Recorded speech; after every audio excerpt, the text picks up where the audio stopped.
18th of March, the National Film and Video Foundation went into partnership with global streaming platform Netflix. That partnership will see a fund valued at 28 million rand for South African film or feature films. The agreement will see both partners contributing about 14 million rand each to support productions of local films, which will include exclusive debuts on Netflix. Submissions for the prospective filmmakers officially opened on the 1st of April. To tell us a bit more about this partnership, as well as how filmmakers can submit their proposals, let's bring in the NFV CEO, that's Makhosazana Khanyile. Thanks very much for your time, Makhosazana. It's great to have you on. In case people missed it, this is fantastic news. Perhaps give us a sense of how this will unfold. Absolutely. Thanks for having me on. So this is a partnership that we're extremely proud of as the NFVF.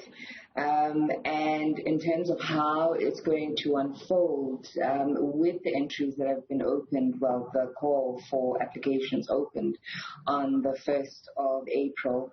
It's open for the next 5 weeks, and it will enable filmmakers to really get their ducks in a row, and they can get all of the information that they require for how they can make their submissions on the NFVF website, www.nfvf.co.za. There's an online portal through which they can make their submissions. And once that process has unfolded, we will undergo a process of, first checking compliance in terms of the applications that have been received, are they local residents, etc. Do they meet the minimum criteria that is set out? And then the decision will be made jointly between ourselves and Netflix in terms of who then will be awarded the funding. 28 million rand is a lot of money, but actually isn't much given the type of work that has to go into the industry and into creating films. So how are you going to be selecting specifically the people you had in mind to ensure that it goes as far as it can? Sure, absolutely. So the way that the call is going to be split is that we're looking at both established and emerging talent that will be eligible for this. So there's 2 films that are going to be produced at 6 million rand each that are targeting the established producers and directors. These are people with enough work under their belt and enough experience as well to be able to qualify for the top tier. And then there's 4 films that will be produced at 4 million rand each, and that is really targeting emerging producers. And we're looking particularly at women and youth in this particular category, and the requirements for that, as laid out on the NFVF website as well, is that you must at least have produced at least 1 or 2 features under your belt. And so there's quite a lot that is a part of the selection criteria, including the treatment, the stage at which development is for the individuals that are intending to apply. And we're really looking for genuinely authentic stories that can travel, that can sit on a global platform. So it's quite a multi-layered approach in terms of who then qualifies, but we know off the ground in terms of who we are targeting, and that's mostly producers. Let's speak a bit more about Netflix as a partner in this arrangement, agreement, for lack of a better term. It's a fantastic platform for obvious reasons, making waves across the world, but it's also trying to have a footprint in a country where there's a lot of talk of the digital divide. Not many people have access to online streaming services. I mean, this is true, and I think, given our landscape in the country, we know that television is incredibly dominant, and not even cinema comes close to the power that locally television has. But I think that great strides are being made from a point of view of content creation. I think if you look at yet another partnership that we have just entered into with TikTok, I think it's incredible to see the landscape changing from the point of view of content monetization and spurring on I suppose a new legion of filmmakers that are taking the digital platforms in their strides and are able, I think, to exploit those mediums as well. But yes, absolutely, you cannot run away from the fact that there still exists in the country the digital divide, and I think quite a lot still needs to be done in the background from an access point of view, and we're constantly looking at different partners in this field of telecommunications in terms of how best do we bring access to individuals that need it the most. So yes, a lot of work needs to be done, and I think government is quite aware of that digital divide that exists. Yeah, you've kind of preempted what I was hoping to ask you next. You know, the NFVF has a mandate, so to speak, to try and ensure that there's equitable growth of the audiovisuals industry in South Africa. From where I'm seated, I can only gauge at that anecdotally, right, by speaking to people who are in the industry and getting a sense of how they feel. But give me your perspective. Are we making strides insofar as that is concerned, especially when it comes to equitable growth, growing the industry, as opposed to enabling the big players to have even more power within the sector?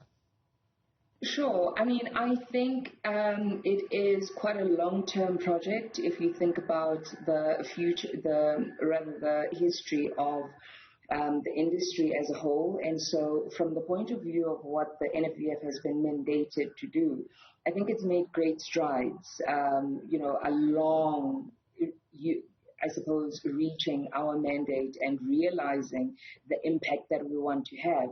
Is it enough?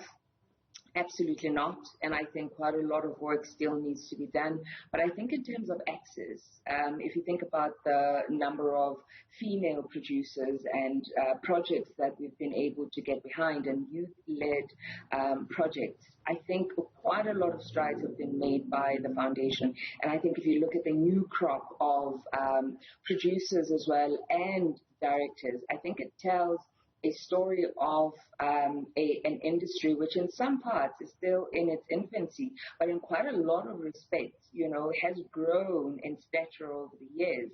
And I do think that given the time and given the right areas, strategic areas of focus, we will be able to redress 100% in terms of what our mandate compels us to do. Yeah, I imagine this doesn't necessarily fall within your purview, but I wonder if I can get your thoughts on the big topic, the hot topic of the moment, and that has to do with Isibia closing off production, if that's the right term to use.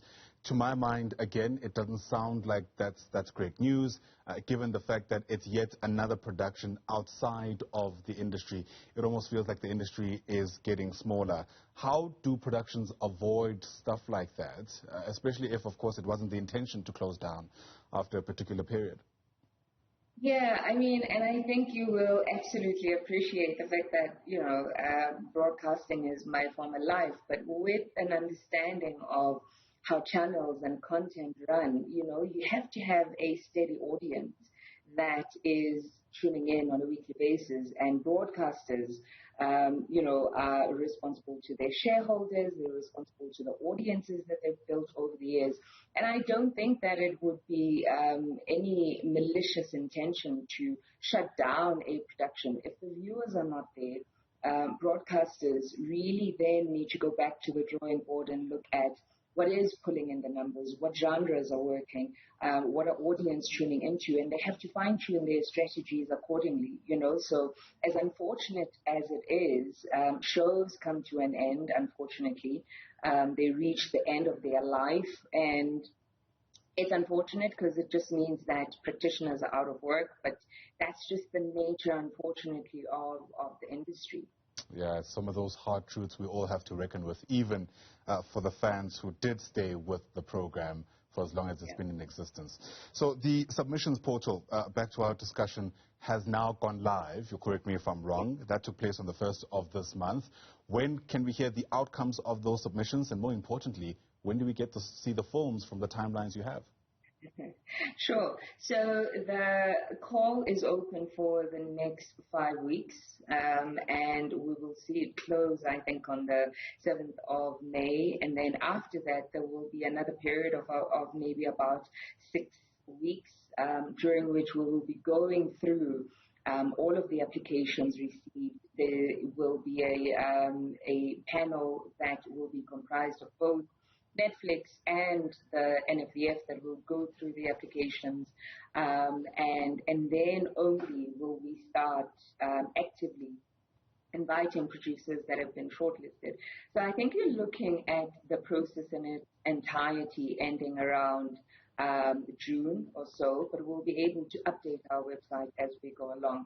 And then from then onwards, the applications will be able to tell us at which stage of development they're at, which will then determine per movie or per feature film how long then the production process is going to take. So if all goes well, I think we'll be looking at towards the end of the year of being able to see the actual films. But in terms of the announcements of who has been successful as far as the applications are concerned, I think we're looking at towards the end of June. All right. We are starting our countdown till then. Thanks very much for getting us in on what you know so far. Look, some people may say it's a drop in the ocean, but something is better than nothing, isn't it? NFVF CEO Makhosazana Khanyile joining us there via video link. Makhosazana, thanks very much indeed.